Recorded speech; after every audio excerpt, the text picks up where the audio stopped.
Welcome to Unqualified Advice, the show where we try to make sense of business, investing, and life with just enough experience to get ourselves in trouble. I'm Sean, and he's Dan. We both started different careers, Dan in IT, climbing the ranks to Chief Technology Officer in New York, and me in manufacturing, managing production quality across 3 countries. At some point, we both decided we didn't know enough. So we went back to school for our MBAs. Me at Columbia Business School, and Sean at the University of Houston downtown. And after all that, we figured the best way to share what we've learned and what we're still figuring out is to start a podcast. So, if you like deep dives into decision-making, business strategy, and the occasional half-baked investing theory, or just enjoy listening to 2 guys challenge each other's ideas and occasionally admit when we're wrong, you're in the right place. Welcome to Unqualified Advice. Good morning, Dan. Good morning, Sean. How are you on this daylight savings time initiated day? Yeah, I'm a little off kilter here today, so we'll see how it goes. I'm an hour less sleep than usual, and I don't know, not that it's like early, but it's still Sunday morning, and just feel a little out of whack. That's all. Yeah. Anyway, yeah, I don't know what to talk about today. Did I have? Where are you with Prometheus Rising? Chapter 10 or 11. I'm about halfway through, I think. Mm-hmm. I'm digging it, I gotta say. Yeah, I think the first half is probably the more important half. That's good to know. It seems like the second half, like I just started the mind washing chapter, I think is what it's titled. I've been like how to reprogram your friends, and that so I'm just like at the start of that, and I'm interested to see what that one's about. Yeah. Well, do you want to park that one, or do you want to talk about any reflections that you've had so far on that? And it's a good question. What are my reflections so far? I need to go back through my quotes before I'm ready to talk about it. Otherwise, I'm just going to be pulling stuff out of air, and it won't be any good. So what do we talk about today, Dan? How are things going with your building in Cursor lately? I had... Pretty good. I have completely parked, and not given up, but completely parked the iOS app. Okay. It's too hard. Like for me. I think what I would say is, if I was a beginner to an intermediate iOS developer, then I could probably go from building an app in 6 months or a year or whatever, I don't know how long it takes, to like a month or less, because AI would write so much of the code for you, and also probably assist you in building features that you otherwise, not every developer can be like a pro at every single thing, right? So if you need some sort of fancy time zone calculator built into your app, you're going to have to find some sort of framework to pull in or build it, and that building that feature could take a really long time. Well, with AI, you could just be like, well, build me this, and then I will know how to plug that into the rest of the code. The taking that code and plugging it into the rest of the code is where I feel like I keep breaking down with the iOS app, because I don't know enough. So I've had to sort of just go, I've had bits and pieces of it working. I have individual pieces of it working. I think I could take this code base and like probably, if I had an extra X $1,000 to invest in the project, hand it off to someone and say like, stitch this together and fix it for me. But that's a long explanation to say I've shelved the iOS app, and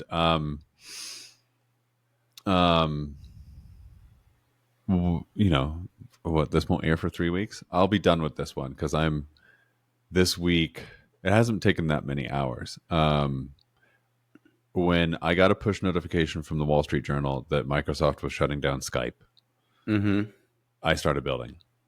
Because Skype is still used by an absolute crap ton of solopreneurs, digital nomads, et cetera, who are American or not American and have interests in America. And they have to call the IRS, or they have to call the state of Kentucky, or they have to call blah, blah, blah, blah, blah, blah, blah. And if you're far away, that's really, really hard or really, really expensive. And so they all still use Skype, because Skype can call landlines. Whereas WhatsApp is like, does not do that, right? So I don't know. Skype's revenue in 2022 was $180 million. If I can get 1% of that, I'd be pretty happy. Yeah.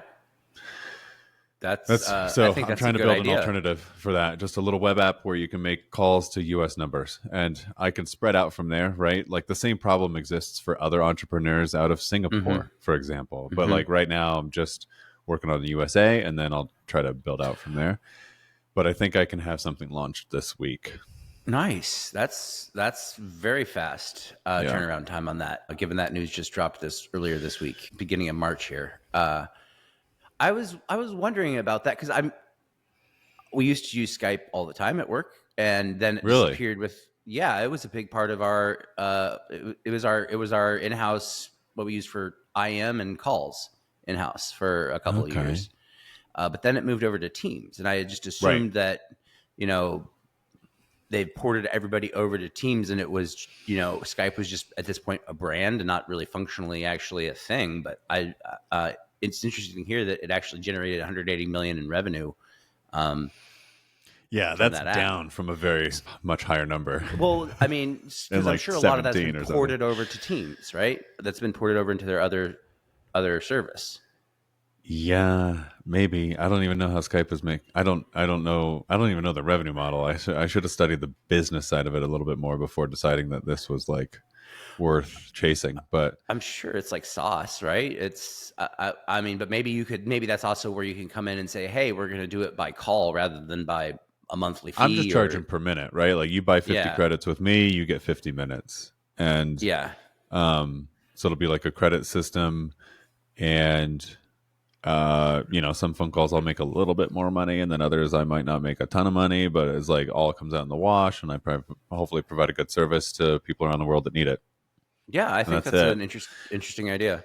It'll be It's lumpy revenue. Everyone wants this like smooth, predictable sort of like subscription revenue. This will be like some people buy 100 credits and that lasts them a year. It's like, but mhm. I think it'll be, it's not a ton of expenses and the money comes in before it gets spent. So that's good, right? Like people have to buy the credits before they start using the Yep, credits. And yep. it starts charging You get a my little bit credit of card float.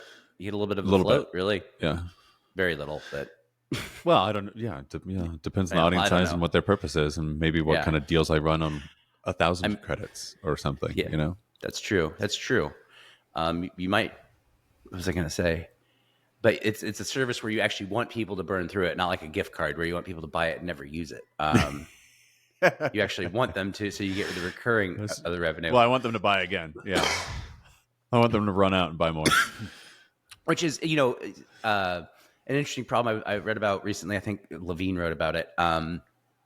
23andMe, IPO'd a couple years ago via SPAC for $3.5 billion or something, and the CEO is trying to buy it back for like tens of millions of dollars. Yeah, because it's there's just a lot of good burning through stories about cash. businesses like that. Yeah, where somebody he made a comment and they just clicked like, oh, duh. There's not a recurring revenue with it, right? Once you've got that, you don't do it again. And The only reason you might do it again is, let's say that like the tech, you had yours done in 2012 and the tech has advanced considerably and so you buy it again. yeah, Right? Like because I don't know, some sort of like prediction around disease, it's like something, that would be the only reason. So how many times in your life are going to do this? yeah, once. I mean, unless you get like dogs, I guess, because you don't need to get your kids tested because you already have your report, right? So That's an interesting, yeah.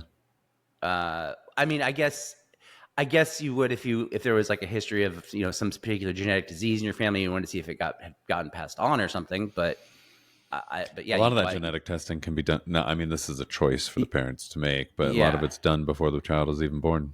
exactly. Natera. And I would think probably through services at a doctor's office, not at 23andMe. Correct. We had to self-serve ours because the doctor wanted like $1,000 for this test, and the test only costs like $100. So we just called the company directly, and they're like, yeah, I think you can," and then we made it work. The price structure in healthcare, once again, just totally out of whack. Where you can just go and get the MRI yourself for a couple $100 versus this chaos monkey is like doing things to the world order that I'm not a fan of, but he could be doing it to healthcare, and I'd be cheering him on. Like, it'll catch his interest sooner or later, right? You gotta I think. don't know how to. I don't. You gotta. You know what? The best spy program, or like the best piece of like incepted espionage or something like that, would be trying to interrupt the TV signal to the White House right now. And then having a studio that looks just like CNBC or whatever he watches. Like, it's got to be like CNBC and golf, right? Those are probably the only two things on that TV. And then you're getting your message across that way. What do you think? You want to do it? I wonder what kind of treason that is. Is that light treason or heavy even coming treason? up with the idea and publishing it? Yeah, exactly. We might. Yeah, that's a good point. We might not want to publish that little thought. I have a feeling that would be an incredibly difficult undertaking for some reason. Oh, I for don't sure. know why. Yeah. That's a good point though. If you can just get the right piece of information across his mind space at the right time, you could. That's why people pay millions of dollars to go have lunch with them or whatever, right? Yes, totally. Yeah. So it's an expensive bit of mind space to get in front of, but if you can get it, I think you often get something good out of it, or not necessarily good out of it, but you gain out of it. You get what you want. Yeah, exactly. Which might screw hundreds of thousands of other people. This is the grift. There's lots of. We talked about that last episode or the episode before. Like, there's more. Is there more grift? I'm not convinced there's more grift. It is definitely way more visible. I think, it's just more visible. And that's not me passing judgment. That's just like, I think that's the state of play. Pay to play is the state of play, right? Yes. There's our episode title. Yeah, that's about right. Which is, I'm getting more frustrated by it by the week in some ways, but also I don't know. They can't do anything about it. It's not truly impacting me yet. I'm worried about our parents and like anybody getting Social Security if they get interruptions. But I have a friend who actually got a benefit out of all this. They somehow found that he's a retired teacher, and they have what's called TRS, Texas Retirement System, and he was supposed to be getting Social Security as well, and they had been shorting him. Wow. And so, he just got like $8,000 yesterday. Wow. See, this is what's not covered, right? Like the alarmist is like, we're screwing some old people here because they were given too much money, but we don't. Mm-hmm. Yeah.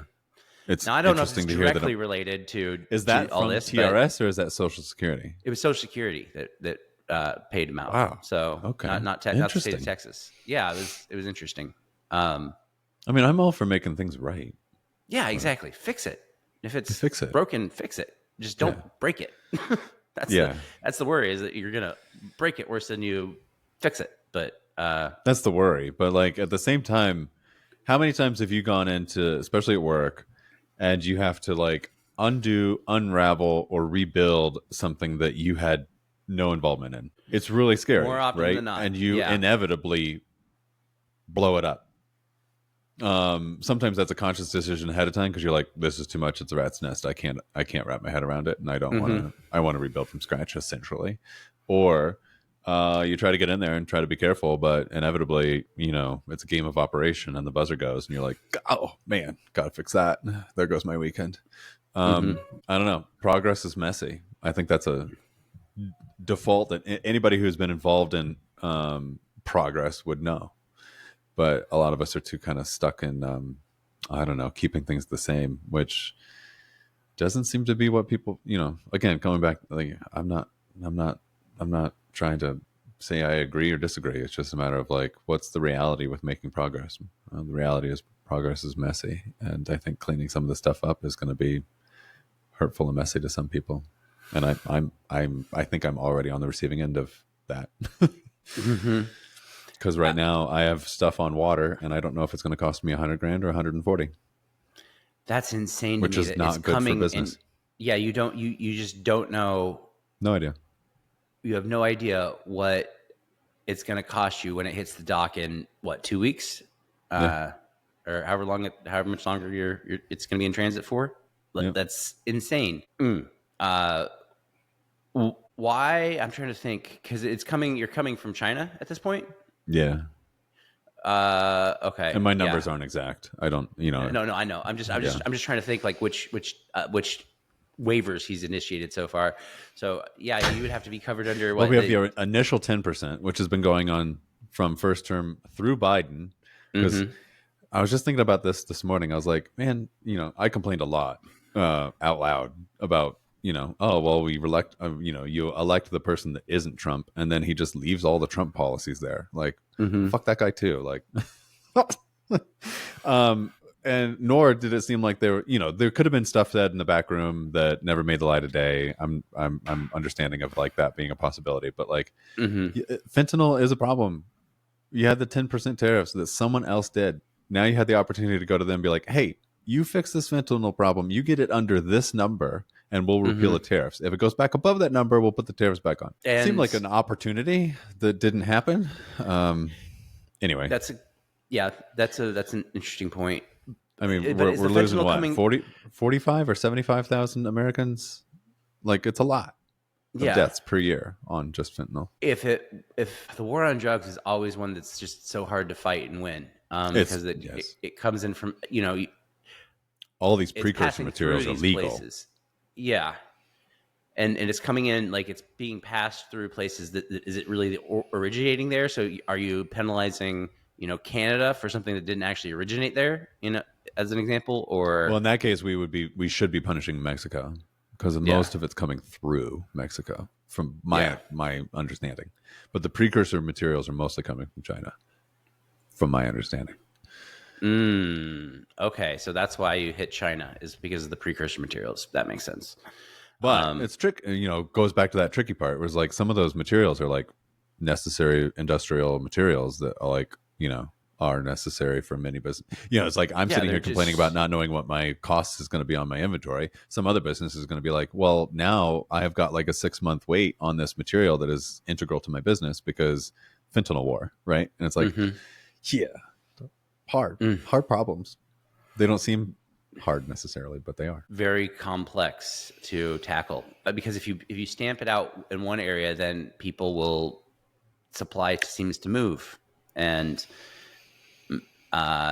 maybe treating, I mean, we have not effectively handled a drug situation ever in this country, I think. Ever, yeah.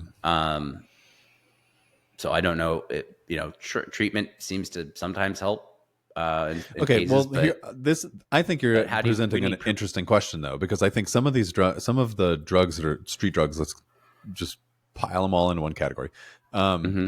They are for some percent of the. I'm curious what the percent of the population. Very detrimental, But then it's like just recreational, and you end up with a population that ends up being more incarcerated because of rules that you've made around the drugs, when in fact, what percentage of people never actually caused a problem, right? Versus the fentanyl, which is like just straight up dangerous. There is no recreation. It's just, it's getting it's used as filler to other street drugs, and then it becomes easy to overdose because, one, you didn't even know it was in there to begin with as a user, and then two, no one's telling you like, oh, well, there's like 5 micrograms in this pill of fentanyl, and then there's 10 micro. I don't even. All I know is that like an incredibly tiny amount of this stuff will kill you, and therefore, it doesn't feel the same to me as a war on drugs, because it's not. I think you could squash fentanyl to zero, and people would still go and do their thing, and less people would die. Versus like trying to outlaw marijuana and be like, well, that's just like prohibition, and people are gonna get it no matter what. Yeah, it's interesting thinking about the contamination of other substances, I suppose. You know, because when I think fentanyl, I think people that have gotten hooked on opioids and are using it as an opioid replacement, or using it for not as an opioid replacement, but using it as their whatever of choice. But yeah, I guess when you have people that aren't expecting that also then is super dangerous too, because they're not even knowing what they're getting.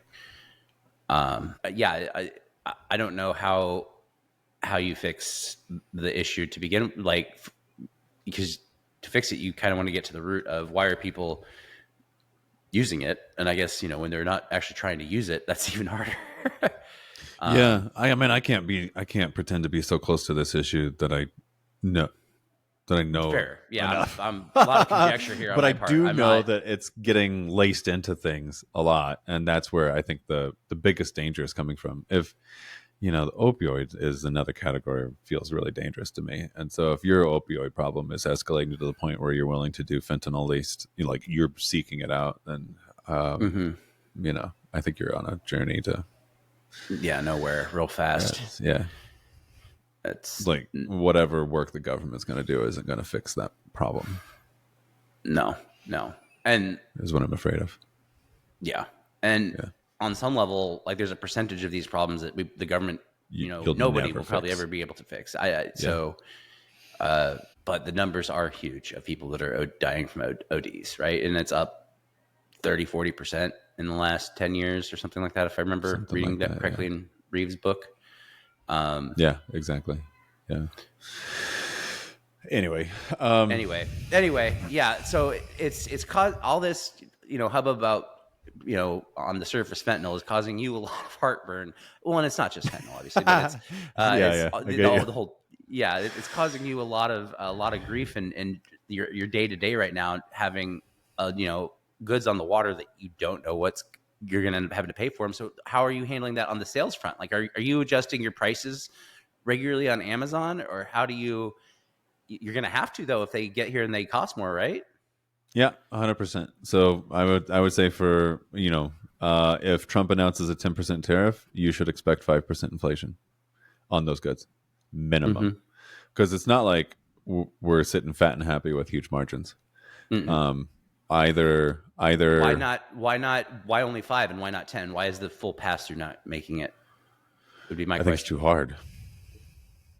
We still have Chinese competitors who don't have to pay nearly the same kind of fees that we do.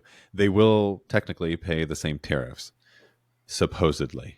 I would argue that they don't. They will skirt laws and skirt rules because they do not have the risk of going to prison, and the Chinese government will do no favors to the U.S. government chasing these people down. So they only run the risk of losing their inventory. That's the only financial risk they run. My financial risk is high. My risk of going to prison is high. Like the rest of it, if I were to skirt these laws, so I will pay. And then I will also pay U.S. income taxes, another tax that the Chinese sellers don't pay. So with these goods, I can only do so much. So this tariff game with China is going to actually squash an amount of American business, not just from a demand standpoint, but like ruin families. And because you can't compete on price.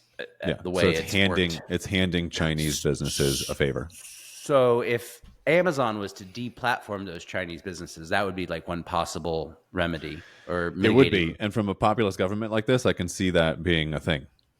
I don't think it'll happen, but like I can see it being a thing. I think the more appropriate thing, and I think we've talked about it before, is just make this foreign earned income from Chinese sellers, so U.S. sourced income, all taxable. Charge a flat 30% tax on it or something like that, and that has leveled the playing field considerably. Okay, that's probably easy. Well, is that easier to actually do and execute than just deplatforming? I'm not an expert lawyer, but it seems like the laws are already on the books. They're not being enforced. Okay, so if you're not unable to enforce it, then getting them off the platform is probably the next. That's a phone call to Andy Jassy and say, do it. Yeah. Otherwise, I'm bringing a world of pain from the media upon you. That would be a Oval Office move, I think, these days. Well, that is what you need to get in front of Trump's mind today. Yeah.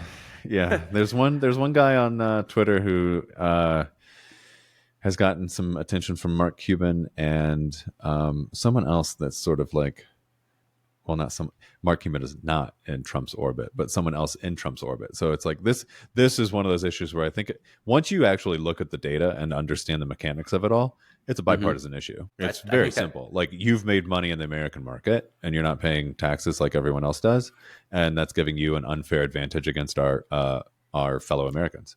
Yeah, So you're right. Bad for consumers, bad for American business, bad for American government. Like, it's just, it's crazy.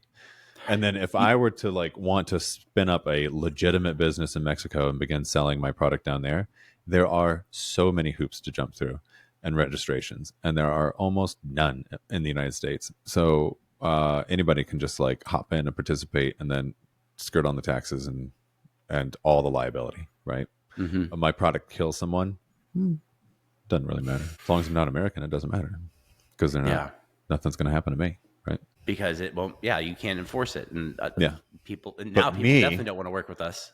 Yeah, but me, I have lots of liability, right? Americans can come after me. They can sue me. The government can come after me. There's lots of, this is why you behave with the utmost rule abiding and honorific behavior, right? You're not going to try to mess with others in shady ways, because it'll eventually come and roost. And also, it's a generally bad business practice, I'd say. I 100% agree. There are people who will always try to find whatever lever. Yeah, not thinking long term. But these other people, I'm just saying, like, other people, we're inviting other people into our market, and that's not even a calculation. They don't have to worry about long or short term necessarily, right? That's true. They're just in there to get in, get out. Until something blows up, and then it's whack-a-mole. Because there are no consequences. I'll just spin everything back up and work on it again tomorrow, do the same exact tactics, and make another $2 million, and then do it again. Yeah, exactly. It's part of your cost of doing business in a way. It's just you have these intermittent delays when things get squashed. Yes, and so which is why a lot of these Chinese sellers, they'll have 50 Amazon accounts under them, because it is a game of whack-a-mole. As violations happen, Amazon goes after them, and they just move everything over to a different account. Easy peasy.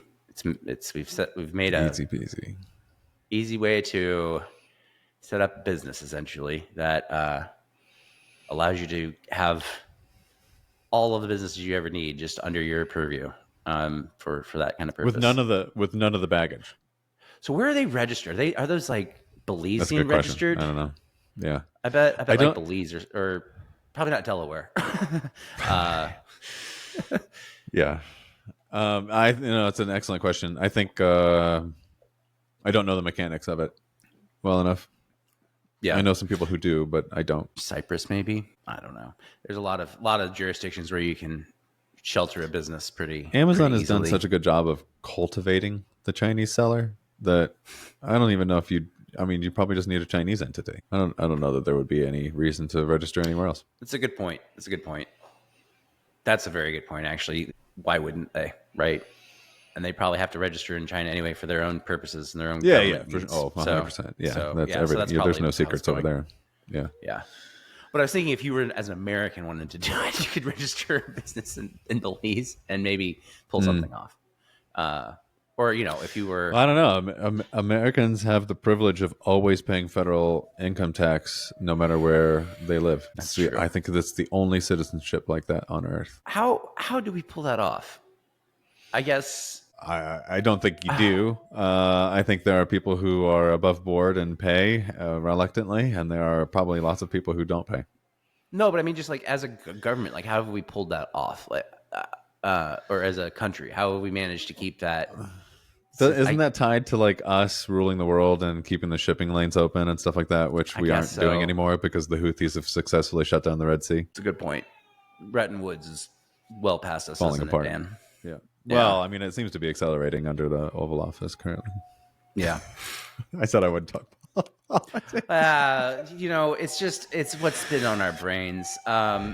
Outside of some woo and Robert Anton Wilson, and I will say there was a chapter in that the other book I'm reading, Abduction, that I thought you might get a kick out of. Chapter 8. Okay. Each chapter is its own case study, so you can kind of just listen to independent ones like a podcast in a way. But there's a little reincarnation, and some very telepathy tapes related events, I'll say. Okay, cool. Yeah, it's really interesting to hear his breakdown of this person who basically, had, through regression, vividly described living multiple lives, and Wow. it was, and then you get a little bit of glimpse into why he thinks that is based upon his interactions with the whatever's abducting him, so to speak. So, and it's like, I don't know. Consciousness is in the zeitgeist, and It is, yeah. and I'm seeing it more everywhere lately. It's that everywhere I look. There's your quarter. You're right. There's my quarter, isn't it? Yeah. For people not initiated, Robert Anton Wilson in Prometheus Rising, and I'm sure some of his other books, sort of one of his concepts is reality tunnels, and that we all live in different reality tunnels, and you can have multiple reality tunnels if you start paying attention, right? And Sean's reality tunnel is different from my reality tunnel, and so on down the line. However, he says, you can basically hack your reality tunnels. You can begin paying attention to them and start directing them, really, I think is kind of where he goes. And he has many different techniques or practices that one can initiate in their life in order to not so much take control, but pay more attention. And one of his tests, as elementary as it may sound, is to think about like picking up a quarter or like finding a quarter, right? I might finding not have finding a quarter. You're supposed to vividly imagine the quarter and the scenery around it, and the more vividly you imagine it, his premise is the better it works, essentially. Yeah. Sorry, I didn't mean to interrupt you, but yeah. No, that was perfect, because I think down below that I would add the word like believe. You need to get it so vivid in your mind that you believe it to be true, and then let it work its magic. You will find a quarter. And the quarter in this, I think people will probably get stuck on it being too literal. But if you take it a little bit figuratively, then it works. But even literally, I think when we first talked about this book, I was like, don't you, hasn't this happened in your life when you're, I don't know, let's say you decide like you want a blue VW Golf, and you do your research and you build one online, and you're getting excited, maybe 6 months I'll trade my car in and get a VW Golf. And in this time, you start noticing there's a lot of VW Golfs, blue ones, in fact, right? Ones you hadn't noticed, just living right around you. Yeah, I think it's an interesting. Anyway, so yeah, you start paying attention to this. You start paying attention to things, and it's funny what your subconscious will do. We should maybe in another week or two, once I've finished that book, go through and just talk about the exercises at the end of each chapter. I think that would be an interesting share for people that don't want to necessarily read the whole book. But I think some of the exercises are interesting and worth trying. And honestly, we could probably modernize a couple of them. I think there's a few ones that are containing some outdated references at this point, because it was that's a good point. 20 years ago, 30 years ago. Yeah. Because I was like, well, if I think about that person, like, I don't have an opinion. Yes. Because I just don't care what Tipper Gore was doing or whatever. Well, there's one example, and it's very, it's like, I wish, when Jim O'Shaughnessy says, like, if you could incept everyone with one idea or whatever, or two ideas, what would they each be? One of his, Robert Anton Wilson's things was like, if you're a liberal, read the National Review, and if you're conservative, read the whatever. And I forget what that other example was, but I'm like, I think those need to be updated too. Yeah. Yeah, exactly. That's a very good example. But I love that idea, and that like you need to step out of the place that you're always in, right? Michael Easter wrote the book like The Comfort Crisis, and I really love that book. It's like you got to go into the discomfort. You got to find the places where you're getting too, things are getting too easy. This is a lot like that. Some of these practices are woo spiritual out there, and then others are very practical of like, just change, like get out of what your routine norm has been, and see what it does to you, how you think. Again, so simple, but like we're all busy leading our lives, and it's hard to make time for this, and also to put yourself in the discomfort. Yes. It's hard to choose discomfort. Yes, it is. It is because it's discomfort, right? Who wants that? Yeah. We're pretty well designed to not choose it. We're designed to be as lazy as possible, I think, in some way. Like, it's your program to find what you need and not and inherently conserve calories. Yeah, exactly. Not inherently go put the extra in because it's not part of your core needs. And biologically, Not part of your core needs, extra calories expended, risking getting kicked out by the tribe.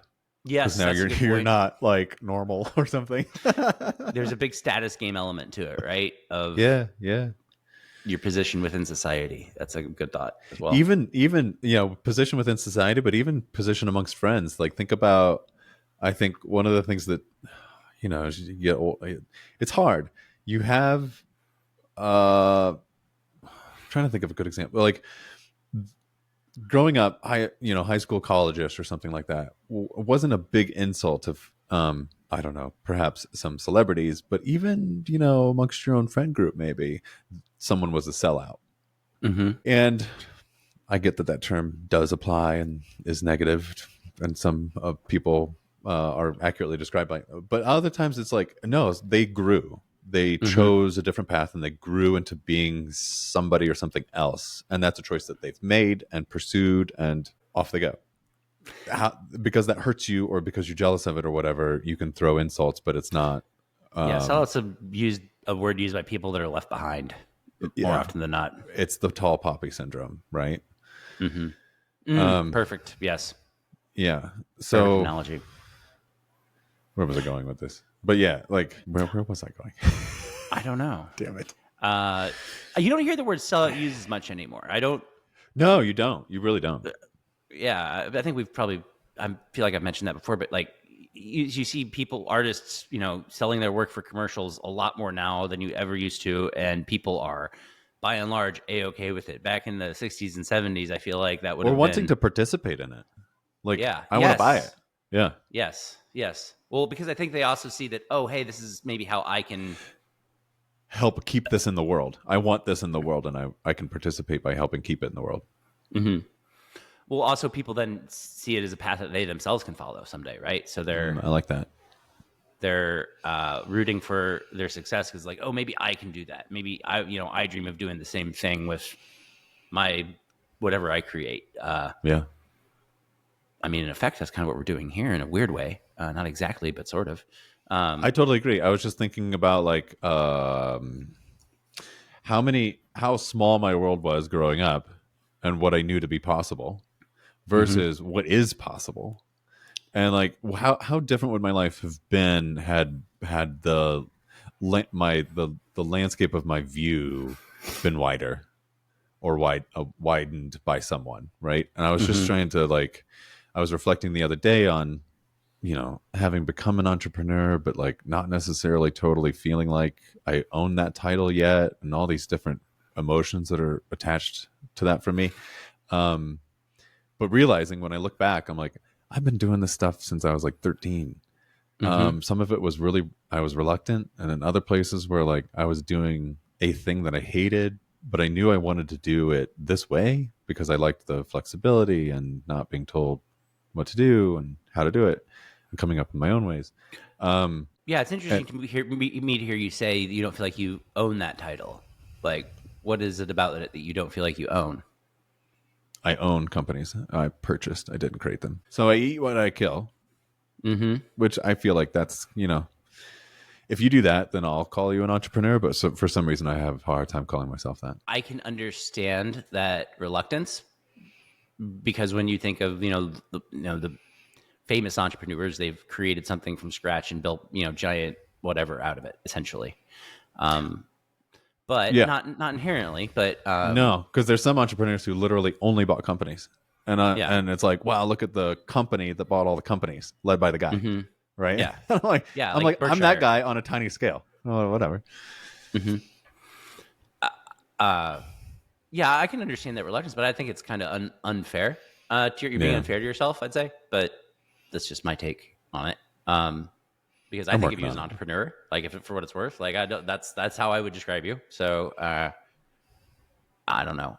I guess maybe it's kind of like a classist thing amongst our entrepreneurs. Maybe like is there an entrepreneur hierarchy when you're at the entrepreneur meeting? Probably. And it's like, he just bought that company. He didn't build it. You know, this is the new. He's not a 0 to 1 guy. Yeah. Yeah. Doesn't matter if they're successful. It's just you still have these very unsuccessful 0 to 1 guys over there, just like, no, they're yes, purists over there. Yeah. They're not making any money, but they're purists at least. Yeah. I was gonna say I'd rather. You've been doing it for several years. I think you have earned the title, but I can understand having that reluctance internally too. But that's why I'm also creating on the side too. Like, not, or like having a hard time owning that title for myself is just like, that's me being hung up on something. Right. Mm-hmm. But when I was writing down this sort of like bio for myself, I was just experimenting and writing. I think it actually helped like give me some clarity on, I've been on this path for an extremely long time. With some necessary diversions because of how I grew up, what my field of view was then versus what it became, versus working for someone who was extremely demanding and made me better. And also the great financial crisis and there being needs. These things end up just for good or bad, forcing you in a certain direction. And then you come out to be, there's a blinking sign over me that says, you are here. So you say you've been on this path for a long time. So like, what is some of the early examples of being on the path? I'm curious. Like owning your lawn mowing business or something of that nature? Mowing. I mean, it's like cutting classic Midwestern story of like kid cutting grass. And I think the classic story is like they cut 2 lawns next door or something, right? Versus, the 25 to 50 accounts that I had at one point or whatever. And this is really like encouraged by my dad. Like he made things happen for my brother and I to be able to do this. And I wasn't very grateful for it at the time, but I'm grateful now. Like so many things in life, when you're in it, you're not grateful for it. But after some time and separation and digestion, you're like, that was good for me, even though I hated it. Yeah. I mean, there were other people with schedules and they were told where to be when, and I wasn't, which was good and bad at that age. I think, especially since I hated the actual work, I really, really despised it. I have bad allergies, and so I just felt like I was on 3 or 4 prescriptions at that point just to keep my work from affecting my ability to be alive. It's just how it was. I just did not die. I just felt like crap all day, every day, except for winter. I loved winter because that was a reprieve from allergies. Anyway, that's a whole whatever. But at that age when you don't, no one's telling you to do the thing, you have to find the internal, stuff to go do the thing, and that exists here today. Same thing, right? It'd be very easy to just say yes to a bunch of things that keep me from getting done what's necessary to get done. But you have to find the willingness to sit down and just do the thing.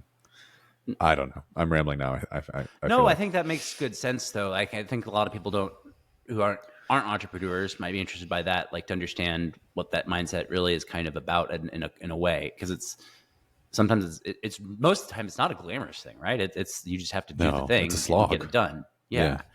So it while it has this aura, like no one's telling me to do it, but the government is, and like, or just any number of other things that have, like, it has to get done. Do you want to do it? No, absolutely. This is something I hate about my job, but there's no one else here to do it, so here we go. Yeah. That's also, I think, a lot of people's work in general, having to do things they don't necessarily love to do, but for an entrepreneur, you hear a lot of glorification and it's got a certain aura, I'll say, around it. True. And sometimes that is a little, people think a little more glamorously, or thinks a little more of an elite status than it often is in a way. Like there's a lot of just hard work and uncertain or times. what you see and admire in someone you didn't see the prior decade. Also true. Of just push and grind and saying no to things and missing family reunions and not participating in Christmas or any number of other things that happen on one's entrepreneurial journey as they give things up in service of trying to get where they want to go. And then you see them at 60 and you're like, dang, that life looks good. They're making this money and they don't actually work anymore. They just take some phone calls. Yeah. Good for them. That's awesome. But I bet that was a hard thing to get to. Yeah. Not sellouts, that's for sure. Yeah, it's and and you see the successful ones. You don't see all the people that fell out of the path too. You have a a bias automatically created by the filtering that happens of people failing. What's that called? Survivorship bias? Something like that. I think so. Yeah. I think that's accurate. Survivorship sounds better than like death virus. Yeah. Well, yeah, but you see that also in like in the stock market too, right? Where people look and say, oh, these companies have gone up, but like you don't also see all the companies that have fallen out and that aren't there anymore that were at one point in time. Yes, totally. I think a very disingenuous test that lots of like wealth managers do, and I know someone who just did this to people I know, partly because it is a fun game. I would want to play this game. If you asked me to play, I'd be like, ooh, fun. They say pick one stock and only one stock. You have 10 grand starting in 1973 or whatever. If you're talking to boomers. And so it's like, the husband and wife come in or whatever, and she picks a stock and he picks a stock, and then you do the calculation and see who won. You already have like perfect hindsight vision. You don't have the numbers off the top of your head unless because you probably have a day job. Yeah. But you do know what stocks do exist today and don't exist today. Yeah. You're not gonna go out and buy Kodak, right? Yeah. Yeah. So that is kind of a fun game. It is a fun game, but I think it's disingenuous. But it like pits the husband and wife against each other, almost against each other. Because I don't know. Like I just didn't like the spirit of it. Yeah. And maybe that says more about what happened.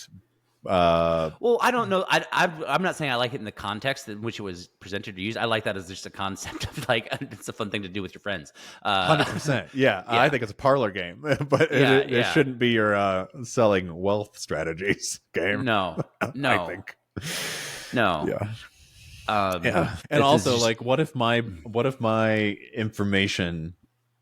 brain is better at picking the NVIDIA for a 5-year hold than it is to pick Procter and Gamble for 50 years. Yeah.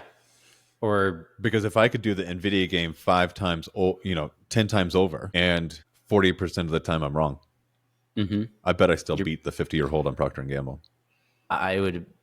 Ooh, that's an interesting. We'd have to work on that. Yeah. Because you're not going to get I'm trying to bias towards you're right 51% of the time. Right? Yeah. All you have to do is be right 51% of the time and you're ahead of the market. But if you do that on smaller rocket ships. If you catch them through their rocketing period and you're good at catching NVIDIA 10 years ago, then yes.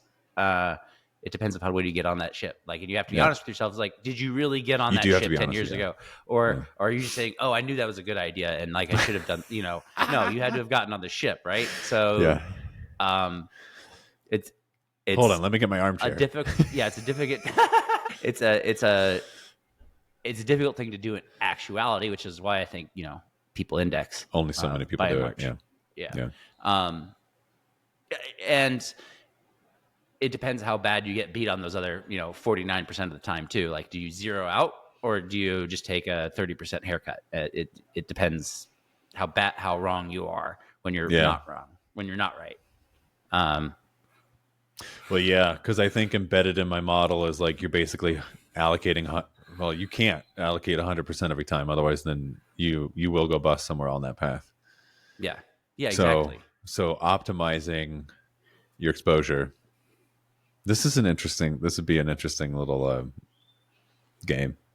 Mm-hmm. So what would the boundary conditions look like for this if we wanted to do this and actually test it? You can only be in one stock at a time. Okay.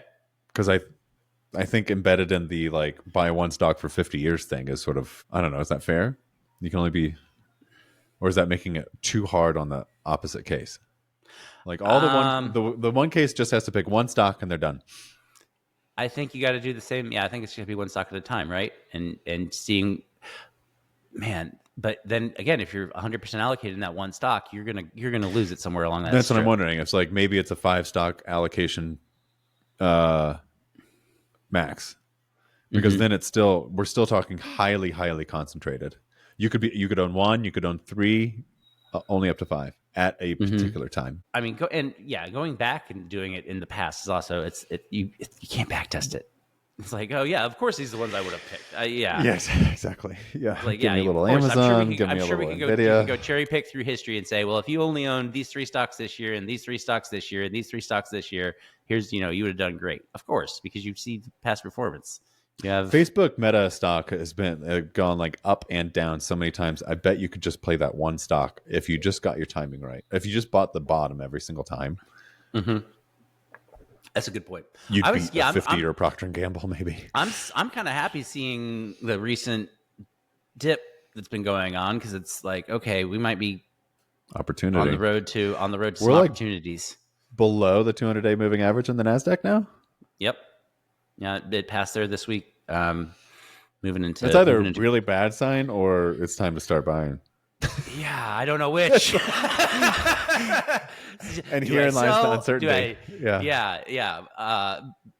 But it feels like we're getting closer to the point where I want to take some stuff back off the sidelines at some point. I mean, I'm not there yet, but I'm, it's okay. Nature is healing a little bit, and it's just a matter of, well, is it healing or is it getting torched because of the chaos monkey? And because it could continue to degrade all year, right? It has to turn around. But I think here. Okay, so like there's a couple different places where under this administration, I think there are possibly smart things happening. Mm-hmm. But sometimes I think that this is just me trying to be optimistic, and I am like, whatever. Let's just leave it there. Like it's just too like I get super pessimistic about all of this, and F this guy and whatever. And then other times I'm like, is it 4D chess? So I know what you mean. Over. Like I'm all over. So here's where I'm thinking. They put the wrench in the spokes of the wheel. The chaos monkey is here and goes as hard as possible to bring the 10-year treasury down to a more manageable level, both from a government debt standpoint and hey, Powell, you got to lower rates now because like unemployment spiked or whatever, some just a little bit, and then just enough juice goes back into the economy where the zeitgeist and the narrative inside the craniums of Americans starts to talk like, hey, things are moving again. Yeah. And not in an inflationary way, which with the tariffs is hard for me to imagine this is possible. But anyway, I'm playing with ideas. That's what I'm trying to do here. No, I think that's where I am as well, because I don't feel like they'll let it. Not that they have a choice, and that's also maybe a little bit of a fatal flaw in my logic here, is thinking, oh, they have some ultimate lever they can pull that will switch things around. If it's in a spiral, maybe they don't. But it doesn't feel like Trump would want his, first year here back in office to be marked by a 30% drawdown all year. I don't. Correct. But again, he does listen to the market. Yeah, he'll listen to the market. So at some point, when you get a drawdown like this, it's like, okay, maybe now's the right time. That's where, and I'm just trying to figure out when that is to go in a little harder. Because as I mentioned before, I'm a little more defensive the last month. So good for you. That was the right move. Yeah, thanks. It was. I've been sleeping. You easily, were early on say that one. You called it. Yeah. Yeah, I've been sleeping easily. So woo. Me too. I don't own anything anymore. The different kind of sleeping easy, but yes. Yes, different. Yeah. But yeah, we've been saying this, for a couple months.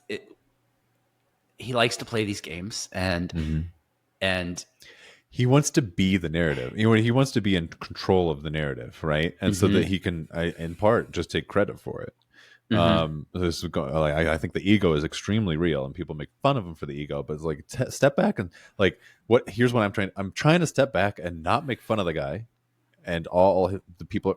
I'm trying to be less judgmental and trying to see what is right. And where are these motivations that I think are so often predictable? And in there, you can make some money along the way. Although I just listened to did I send it to you? This conversation between Grant Williams and Ben Hunt.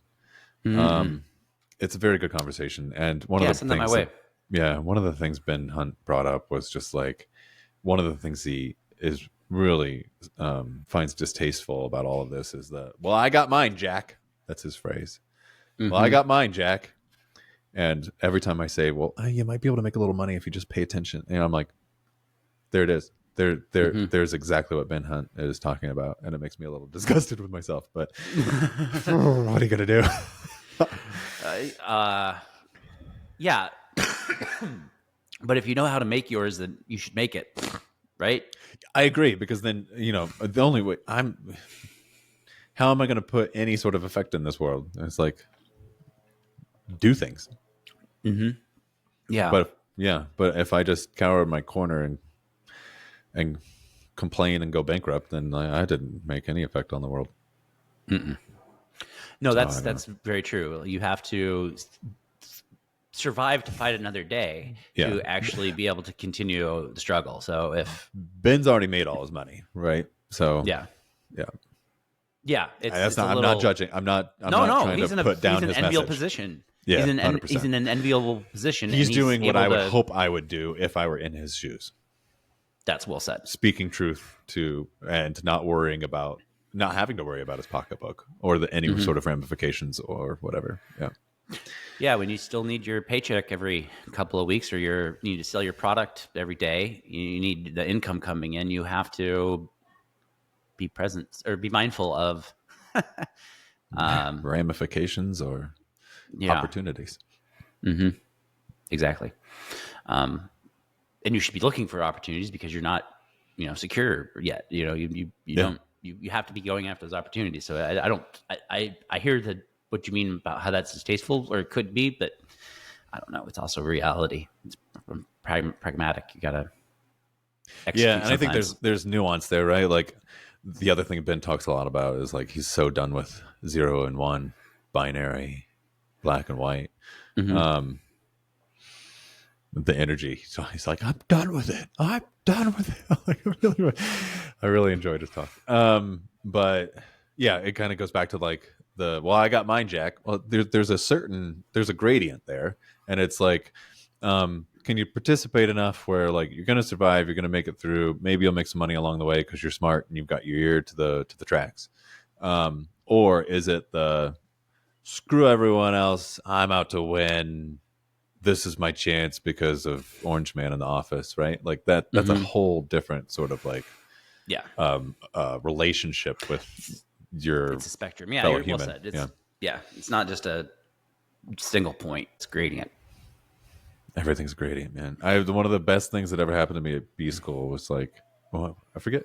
It became like a theme across several professors, but there was one in particular that I think instigated it. He would always like, ask questions and try to get us young bucks to give answers and stuff like that. And then it'd get back to him. He's like, it depends. Like every answer, he'd be like, it depends. It depends. Which is true. Yeah. Yeah. It depends. It's the most often correct answer. I feel like. It depends. I don't know. Those two things should be said more. Yeah. There's not a single, correct point. a view that's going to necessarily work on any problem, because the problems we face typically in our lives are very complex. So, I mean, a lot of problems we have are fairly simple, but the bigger ones are nuanced and complex, and how you not even solve them, just improve them. It depends. Yeah. I mean, and you had said something kind of earlier that, no, never mind. I don't want to circle back to that. I was going to say about the binary, right? About being binary, but that's also like you said something earlier about, this is a bipartisan issue, but even in today's world, it's hard to have those, because once one side takes a stance, then the other side just immediately takes the opposite stance, even if they would agree. You don't see, like, just because it's, they've said something, I have to say the other thing, otherwise I'm like them. I don't know. I think that this is a super dangerous behavior. Yeah. When you can't even we should be respecting it kind of goes back to like, okay, we're gonna go there. This war on DEI that's been taking place now. Like, I'm not even gonna wade in those waters. But meritocracy, right? Like, it's a meritocracy of ideas. It's a meritocracy of people. Like, let's just pick the winners and double down on winners as we go. I don't like, why isn't that so hard? It's a question. Like, I know we don't. I don't think we can go there. It's like way too complicated and historical, and in this country in particular, it's extremely complex. And but going back to your, like, well, I mean, I didn't watch much of it, but even Trump's speech in the Capitol the other day, it was like, well, wasn't there some moment when like some, young boy was disabled or something like that, and I don't know, and then the Republicans clapped, of course, because this is a sideshow for the Republicans, and then the Democrats don't, and it's kind of like, well, that human probably deserved a good round of applause. Didn't matter what side of the aisle you're on, right? And that's not me picking on Democrats. The Republicans would behave the exact same way, in my opinion. Yeah, no, that goes both ways. It depends who's giving the State of the Union. Exactly. And it's just all a shame situation. Yeah. Anyway. And on a bad note. Oh my God. No. But yeah, it's March, and we're here about the end of Q1, and I'm really dying to see what the reports coming out in April show in terms of earnings, and see how, if we're starting to see any impacts from any of these policies that have been going on now for I think it's probably still too early to see too much impact, but it will be interesting to see. Target's already put out warnings of guiding down their profitability because of the impacts of all this, so it'll be interesting too. Yeah, it'll be interesting to see what truly comes here in the next, honestly, 60 days. I think it's going to be very telling. But we're in this for another, 45 months after this. So talk about like drugs to the vein. Like, I don't think my body can take more. It's so early. It's just so early. Like, there's just opportunities abound for the next years, and we just trying to figure out how to play them right now, right? Yeah, I don't know. There's like some, another thing I see on Twitter pretty regularly now is like, make volatility great again. Because it's definitely, if you have your ear to the tracks, man, you can. I got mine, Jack. Yeah. It's hard. The problem is it's hard to keep your ear to the tracks when you're got a day job and you're, kids. It's true. And there's a lot of noise compared to signal to suss through. Yeah, I mean, that was central to Bannon's strategy, right? Like, just flood. The more information you put out there, the less people can pick up on and care about, and they get overwhelmed. And just overwhelmed. Desensitized. Yes. I feel like everybody's numb this year so far. I feel like everybody's just kind of numb, but everyone was angry last year. I know, right? Yeah. Now we went from angry to numb. Is that better or is that worse? Did we hide the anger? That it comes back worse? I don't know. I have so many questions. I know, me too. At least we're too old to be drafted. Yeah, well, I don't know. Wasn't Tom Hanks' character in Saving Private Ryan like 39 or something like that? I'm like, dang it. Yeah, he was supposed to be he was supposed to be the elder, right? Yeah, exactly. The elder. And he was. He was like the wise man in front of his young troops. Yeah. Well, but I don't think he'd been drafted. I think he joined in the movie. I think that's a different. Did he? I don't remember. I don't recall the exact details, but I don't know. He was a school teacher. I remember that. Yeah. So yeah, I know it wasn't his career. He wasn't a career military guy. No. But I wonder if we'll ever see a draft again. I certainly hope not. I know. I hope not too, but they would have to be pretty big, right? Yeah, it would have to be, the next World War, right? Probably. Well, yeah, that's what we tell ourselves now. Well, but yeah. Frog in Boiling Water. Do you know it's the next? Like the way we entered World War I and World War II. Yes, if you're getting drafted as an American, you would know it's the World War because we entered them late. But when it's beginning, do you know? Good question. Are all these tensions, like the Red Sea shutting down and all the tensions throughout the world and Gaza and telling Japan and Germany to rearm? Yeah, exactly. Telling there was a really funny tweet that was like, and it's probably totally made up, and it doesn't matter because it's good. And then he's like, German here, just want to get it on record. So it's okay that we go. You all want us to go and rearm? Yeah. You want us to build tanks and march through Poland? Got it. Okay. Just want to get it on record that you said it, not us. Yeah. That was a good one. I saw that too. The things we are seeing right now, I don't know. Did you see the Jap? There was another. I mean, it seems like he's probably a Japanese American because his English was spot on, no accent. He seems like he grew up here, but he can speak Japanese too. Japanese guy, and it's like him talking to himself, but like he is playing the United States or whatever. And then Japan, and it was it's like telling Japan that they've got to rearm, and he's like, no, it speaks Japanese, and like no, we're not doing that or whatever, and then America like starts yelling at him. He's like, you've got to stand up, and doing that sort of thing. And then Japan's like, do you like South Korea? I'll take South Korea. It's like it just goes into like crazy mode. He's like, do you remember this? Do you remember what it was like? No, we don't. That's the problem. That's the problem. People. We don't. Remember. I saw some headline that the last Holocaust survivor died. Yeah, this is it. This is the We have cultural memory of it from grandparents and parents who had fought, but we, as right now, modern day, we don't have a memory, like an actual living memory of any of this, and I think that's what starts making situations more likely to be unstable, is because people forget what it was like before a certain type of stability that has been around for 80 years. Yeah. What's the cliche? The history that you don't know or you're bound to repeat? Oh, yeah. I'm not saying it right, but like that message. Yeah. Well, I mean, yeah. I don't know if you're saying who you're quoting, but if you, whoever it is, it's a fine point. Because when you don't know the outcome of something, or you haven't been there before, you try stuff, right? And in the, like we were talking earlier, in the process of trying stuff, sometimes you break stuff. So, yeah.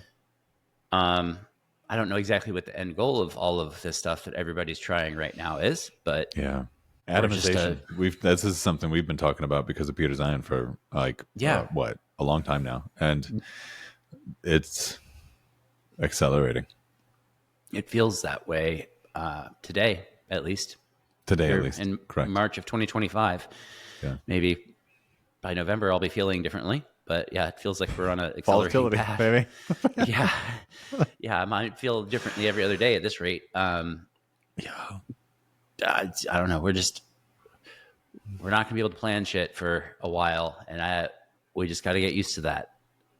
Not knowing what to. That's a good way of putting it, right? Instead of getting pessimistic and complaining about your position, it's you are here. Mm-hmm. This is the state of play. Yep. So accept it for what it is. Accept it as the norm. And go do stuff in the world. Yeah, go do things. Yeah. Otherwise you're just going to be left behind or disappointed. Irrelevant. Yeah, and disappointed. Honestly, yeah, you'll just be frustrated and anxious and feel like nothing's in your control is not a fun place to be in, right? Yeah. Or angry, yeah. But if you can you got to change reality tunnels. If you can be a little dispassionate about the situation and just look and say, this is the situation, you can probably deal with it a little easier, I feel. Yeah. And maybe that's why I feel like people are a little numb right now. People are doing that, in a different way. It's not numbness and it's just respecting, leaving it be. Yeah. Numb versus leaving it be. I don't know. Well, let's leave it there for the week. Speaking of leaving it be. Yes. Good transition. Thanks. Thanks for tuning in to another episode of Unqualified Advice. We hope you had a good time listening to our kind of meandering conversation this week. I certainly enjoyed thinking about all these things with you, Dan. I don't know about you. No, I enjoyed it a lot. I was these things are hard. I have a hard time with a lot of these subjects, so it's really helpful for me to get them out because I think part of that helps me process them. And since they're so charged around so many people, you can't actually talk about this stuff in a way that is like constructive and I don't know, meaningful. Like we're workshopping this stuff rather than like getting our hearts entangled in it. So yeah, this helps me a lot, and that's all I hope. It helps other people realize, like, try to work on how you're feeling about something and your relationship with stuff. Find someone that you can do that with, and see if you might be able to change your relationship with certain things, because reality is reality, and we're all just doing our best to live in it. It's all our perceptions, all our lenses. Yeah, it's all our own perceptions, all our own lenses that we're seeing this through. Well said, Dan. Thanks, son. Well. We'll see everybody next time. Bye. Bye.